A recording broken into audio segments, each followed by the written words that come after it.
दोस्तों नमस्कार। रूसी हमले के लगभग 6 महीने बाद यूक्रेन से अनाज की सप्लाई दोबारा शुरू हो रही है। अब दुनिया को मिल पड़ेगी महंगाई से राहत। जानिए पूरी रिपोर्ट विस्तार से।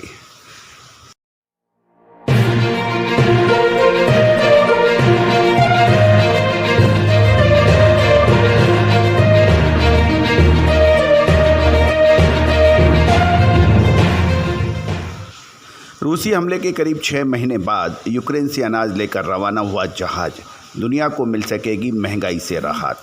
गौरतलब है कि रूस और यूक्रेन की लड़ाई के बीच ज़बरदस्त अनाज संकट पूरे विश्व के सामने आ गया था और अनाज के अंदर ज़बरदस्त तेज़ी दर्ज हुई, चाहे गेहूं, मक्का, बाजरा ये सभी शामिल हैं। कहा जाता है यूक्रेन यूरोप की रोटी की टोकरी के रूप में जाना जाता है और वहाँ से सप्लाई बंद होने पर बड़ी तकलीफ़ पूरे विश्व को देखने को मिल रही थी। रूस यूक्रेन युद्ध के कारण अनाज आपूर्ति रुकने से वैश्विक स्तर पर खाद्य वस्तुओं की कीमतों में भारी वृद्धि दर्ज की गई, जबकि कई विकासशील देश तो भुखमरी और राजनीतिक अस्थिरता का खतरा भी मंडराने लगा था। रूसी आक्रमण के बाद पहली बार यूक्रेन से अनाज लेकर एक जहाज सोमवार को उसके ओडेसा बंदरगाह से लेबनान के लिए रवाना हुआ। लगातार बढ़ते वैश्विक खाद्य संकट से निपटने में मदद के लिए युद्धग्रस्त देश से कृषि उत्पादों के निर्यात को मंजूरी देने के वास्ते संयुक्त राष्ट्र और टर्की के सहयोग से कराए गए समझौते के चलते ये संभव हो पाया है। मालवाहक जहाज रजोनी नाम का जहाज पर सिएरा लियोन पश्चिमी अफ्रीकी देश का झंडा लगा हुआ था और ये जहाज 26,000 टन से अधिक मक्का लेकर ओडेसा के बंदरगाह से लेबनान के सफ़र पर निकला है। यूक्रेन के बुनियादी ढांचा मंत्री ओलेक्सेंद्र कुब्राकोव ने ट्वीट किया है कि रूसी आक्रमण के बाद पहली बार एक जहाज अनाज लेकर बंदरगाह से रवाना हुआ है। कुब्राकोव ने फेसबुक पर एक अलग पोस्ट साझा करते हुए बताया, आज यूक्रेन अपने साझेदारों के साथ दुनिया को भुखमरी बचाने के लिए एक और महत्वपूर्ण कदम उठा रहा है। इससे यूक्रेन को भी मदद मिलेगी। 22 जुलाई को इस समझौते पर हस्ताक्षर हुए हैं। खबर निकल आ रही है कि रूस और यूक्रेन में 22 जुलाई को इस्तांबुल में तुर्की और संयुक्त राष्ट्र के साथ समझौते पर दस्तखत किए गए थे, जिसमें कीव के लिए रूसी आक्रमण के बाद काला सागर के बंदरगाहों पर पिछले 5 महीने से फंसे 2.2 करोड़ टन अनाज व अन्य कृषि उत्पादों के निर्यात का रास्ता साफ हो गया है। ये समझौते रूस को भी अनाज और खाद के निर्यात करने की अनुमति देते हैं। गौरतलब है कि रूस बहुत महत्वपूर्ण अनाज और फर्टिलाइजर यानी खाद्य के रूप में इसका सप्लायर पूरे विश्व को माना जाता है। इस समझौते के तहत यूक्रेन के बंदरगाहों के बाहर मौजूद जल मार्गों पर सुरक्षित गलियारे स्थापित किए गए हैं और यूक्रेन और रूस वैश्विक स्तर पर गेहूं, जौ, मक्का और सूरजमुखी के तेल की प्रमुख आपूर्तिकर्ता देशों में शामिल माना जाता है। वहीं काला सागर क्षेत्र की बेहद उपजाऊ भूमि को यूरोप का अनाज की टोकरी भी कहा जाता है। युद्ध के कारण अनाज आपूर्ति रोकने से वैश्विक स्तर पर खाद्य वस्तुओं की कीमतों में भारी वृद्धि दर्ज की गई है, जबकि कई विकासशील तो देश भुखमरी और राजनीतिक अस्थिरता में भी परेशानी में जूझ रहे हैं। क्रेमलिन ने बताया, बेहद सकारात्मक कदम। मॉस्को में क्रेमलिन के प्रवक्ता दिमित्री पेस्कोव ने जहाज की रवानगी को बेहद सकारात्मक कदम करार दिया है। उन्होंने कहा है कि इनसे उन उपायों का प्रभाव आंकने में मदद मिलेगी जिन पर इस्तांबुल में हुई वार्ता के दौरान सहमति बनी थी। रंजोनी ने मंगलवार दोपहर इस्तांबुल पहुंचने की संभावना है, जहां रूस, यूक्रेन, तुर्की और संयुक्त राष्ट्र के अधिकारियों की एक टीम जांच के लिए जहाज पर सवार होगी।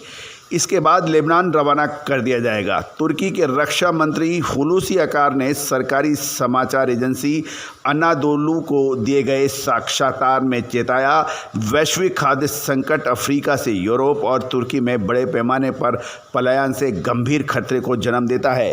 रजौनी ने लेबनान में मक्का की आपूर्ति करनी है, जो गंभीर आर्थिक संकट से जूझ रहा है।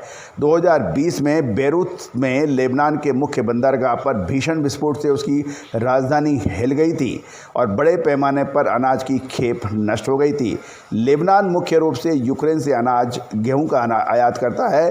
हालांकि वह खाद्य तेल के उत्पादन और पशु के चारे के लिए उससे बड़े पैमाने पर मक्का भी खरीदता है। उड़ीसा में अनाज से लदे 16 और जहाज अपना बारी का कर रहे हैं इंतजार।